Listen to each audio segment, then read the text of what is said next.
Bueno, vamos ahora a aplicar la ley de Gauss para calcular el campo eléctrico de una placa o de una lámina conductora infinita.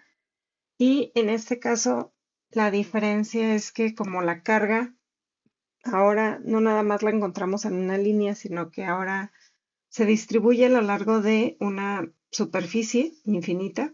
Entonces ahora tenemos una distribución de carga em, superficial.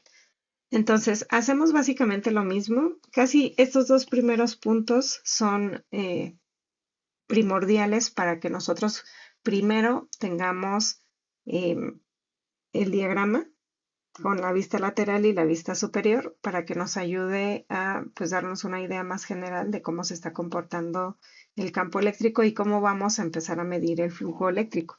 Entonces, lo primero, siempre que tenemos una placa, podemos usar algo que se le parezca a esta parte de la placa.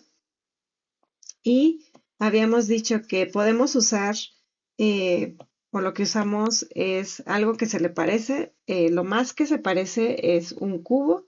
En este caso voy a poner que pues es un cubo con características arbitrarias y que voy a llamar a la longitud del lado como lado C, pero también se puede usar si una superficie gaussiana tipo cilíndrica donde podemos atravesar el cilindro de esta forma.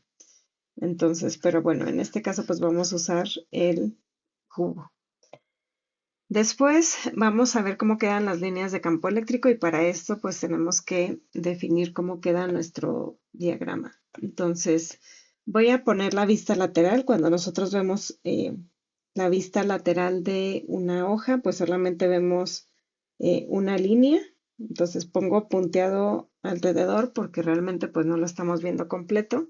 Y déjenme nada más ver, ok.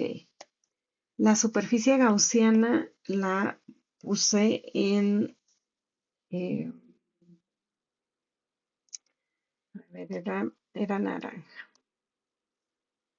Entonces, yo voy a poner atravesado este cubo.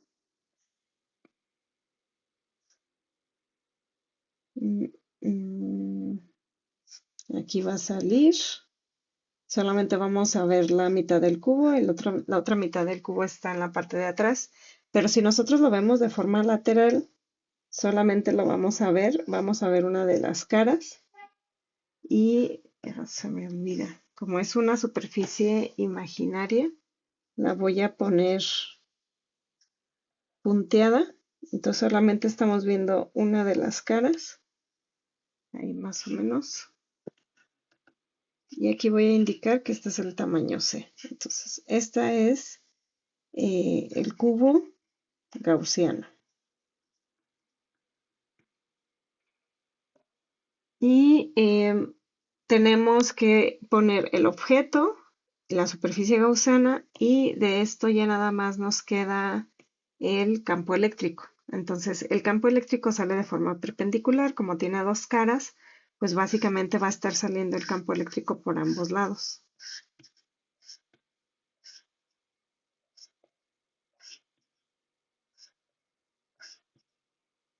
Entonces, aquí tenemos el campo eléctrico. Si vemos la vista superior, pues realmente no vamos a estar viendo demasiado cambio. Entonces, pero pues lo voy a poner aquí. Si lo vemos por arriba, pues estaríamos viendo la parte superior de un cubo, que también estaríamos viendo pues una de las caras, que también sería cuadrada. Y el campo eléctrico, pues lo estaríamos viendo también salir.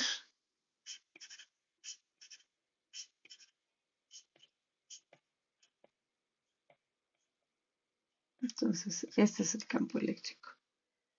Y ahora sí, vamos contestando cómo quedan las líneas del campo eléctrico. Entonces, ver diagrama es la única forma de explicarlo un poquito mejor. Y en este caso, ¿cuál es la superficie donde hay flujo? Como sabemos, y aquí lo estamos viendo, solamente donde atraviesa el campo eléctrico de forma perpendicular son como en las caras frontales de esta superficie gaussiana, solamente como la cara que estaría Si nosotros nos colocáramos aquí enfrente sería justamente esta cara y esta. Entonces nada más por llamarle de alguna forma, esta la voy a poner cara 1, esta la voy a poner cara trasera o cara 2 y esta sería, digamos, aquí también sería la cara 1 y de este lado sería la cara 2.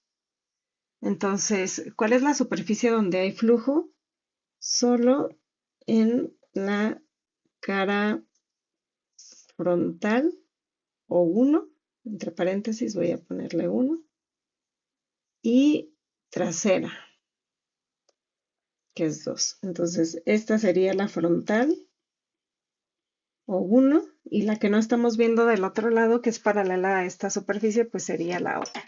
Solamente estas dos superficies, esta y otra que es igualita, son las que tienen flujo. Por lo tanto, podemos empezar a definir los tres puntos finales para aplicar la ley de Gauss. La primera es el área total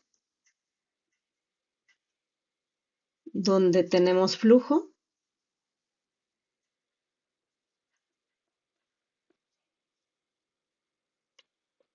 Va a ser el área total, va a corresponder a la cara frontal del cubo, cara 1 más el área de la cara posterior o cara 2.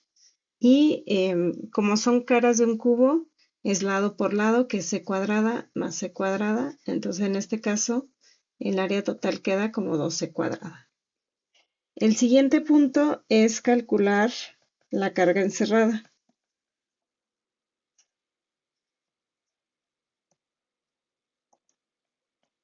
Entonces, acordémonos que lo que nos interesa es la carga encerrada que solamente puede estar sobre la superficie. Es decir, nosotros aquí ponemos un cubo, pero realmente lo único que nos interesa es lo que está encerrando este cubo. Entonces, lo que está aquí enfrente. Si lo vemos de lado, pues básicamente este pequeño pedazo de la placa es la que nos interesa, y si lo podemos ver de enfrente, básicamente es lo que está cortando esta superficie gaussiana, que justamente coincide con una de las caras o con el tamaño de las caras del cubo gaussiano. Entonces, básicamente sería, si nosotros vemos de frente la placa, entonces la voy a poner así como con sus signos positivos para. Entonces está vista de frente. Y si lo estamos viendo de frente, ¿cómo veríamos la superficie gaussiana? Pues únicamente veríamos, esta sería la frontal y justamente está cortando esta parte. Entonces, esta la voy a poner amarillo porque es la superficie que me interesa. Entonces, básicamente estaríamos cortando toda esta superficie. Sabemos que este es el tamaño C. Por lo tanto, la carga encerrada,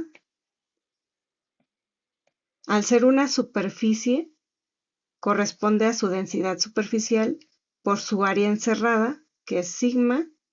Área encerrada es c cuadrada. Entonces voy a tener esto. Y ya sabemos que con el área del flujo y la carga encerrada, ya el siguiente paso es simplemente aplicar la ley de Gauss, que es el campo eléctrico es igual a la carga encerrada sobre epsilon 0 por el área total. Esto va a ser igual a sigma por c cuadrada por 2c cuadrada epsilon 0. Entonces se va c cuadrada y me queda sigma sobre 2 epsilon 0. Entonces, este es el valor del campo eléctrico, y este tipo de campo eléctrico producido por placas es muy interesante porque eh, este campo eléctrico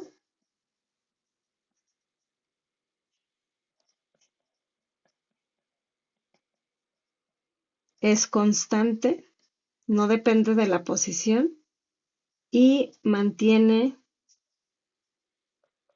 una dirección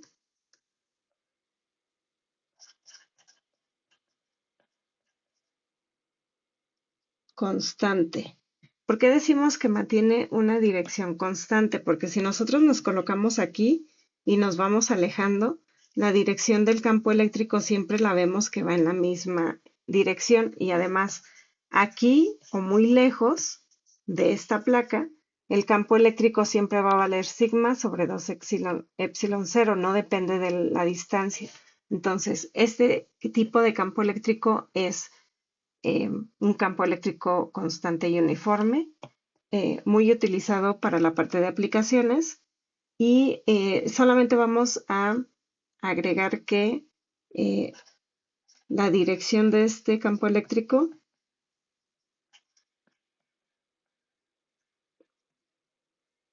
siempre se aleja de la placa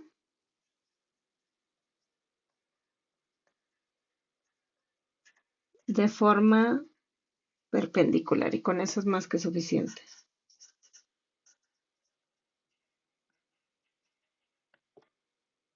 Okay. Eso es todo lo que tendríamos que hacer.